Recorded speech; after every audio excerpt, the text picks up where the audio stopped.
Alors, avant toute chose, je vais commencer par mettre dans ma cuve mes 500 g de farine.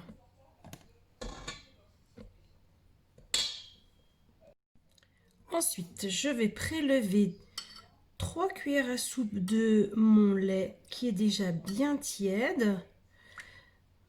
Je vais mélanger à ça mon cube de levure boulangère avec 1 cuillère à soupe de sucre. Donc je l'ai mélangé un petit peu pour que ça devienne un petit peu homogène. Et tout ça, je vais le verser dans ma farine. Et je vais laisser reposer une bonne quinzaine de minutes. Voilà, pendant que ma levure gonfle, je vais faire fondre le beurre avec le reste de lait. Alors, je ne sais pas si vous le voyez, mais la levure a bien commencé à gonfler. Donc maintenant que mon lait a bien été mélangé avec le beurre, on mélange le tout.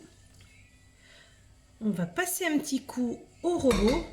Alors évidemment, je vais vous épargner ça parce que ça va faire du bruit. Ensuite, il me restera à rajouter le sucre dans lequel je vais dorénavant tout de suite mettre un petit peu de sel. Je vous reprends dans 2 minutes. Alors, je suis désolée pour le bruit, mais donc c'est au tour du sucre avec le sel. Pendant ce temps, je vais séparer ensuite les jaunes des blancs et je vais les incorporer à la pâte. Alors évidemment, ce sont les jaunes que je vais mettre dans ma pâte. Voilà. En voilà un. Et ensuite, il s'agira de pétrir pendant 4-5 minutes. En fait, vous savez, quand la pâte est suffisamment pétrie, vous remarquez parce qu'elle se décolle le long du moule. Allez, c'est parti.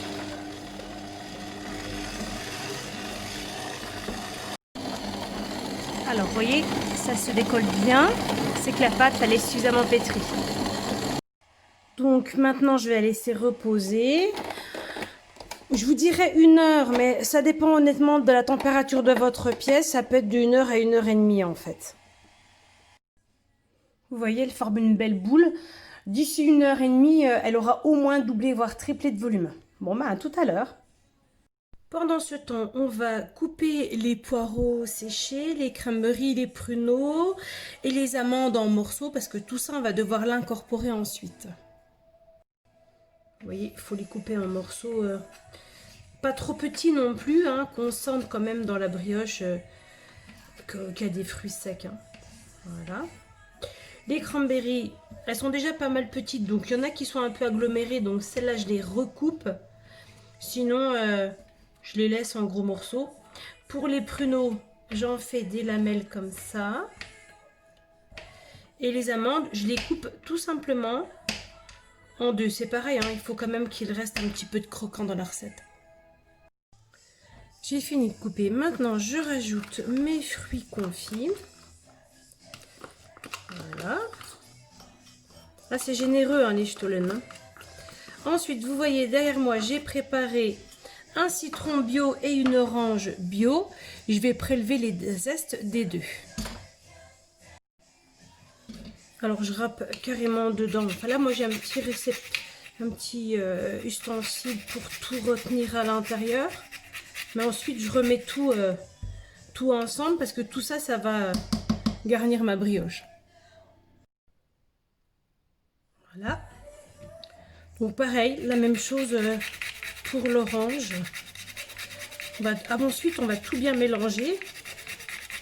Pendant ce temps, je pense que la brioche, elle devrait déjà avoir bien levé là. On ira vérifier tout ça et vous allez voir, on va réincorporer tout dedans.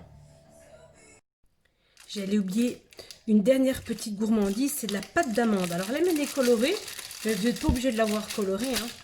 On va y mettre quand même un bon petit morceau parce que chez nous on est assez gourmand.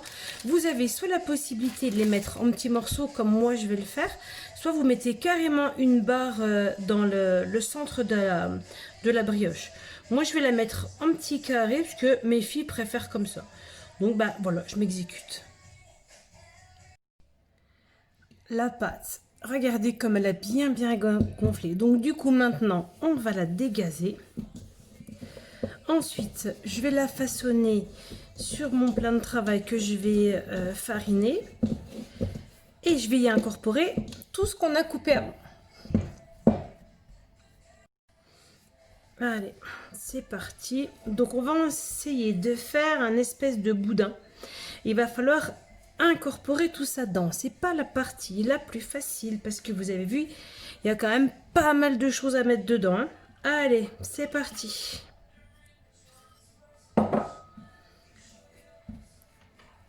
Voilà la technique en fait.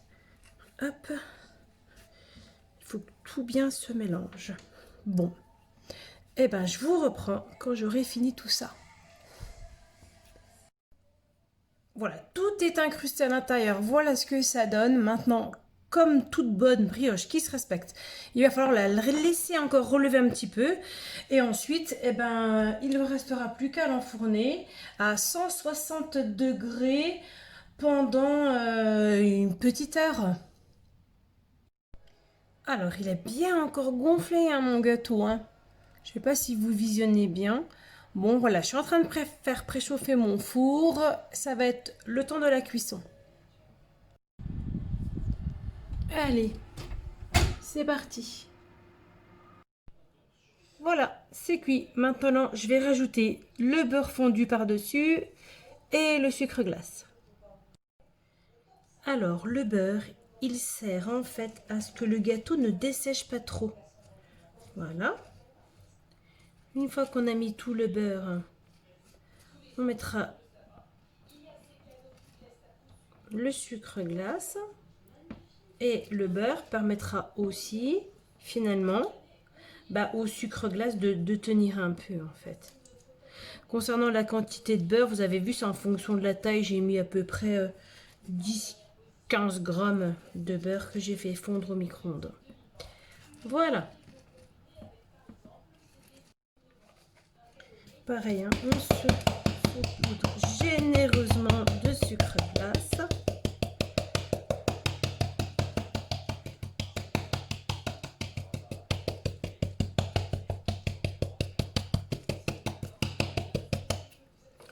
Voilà.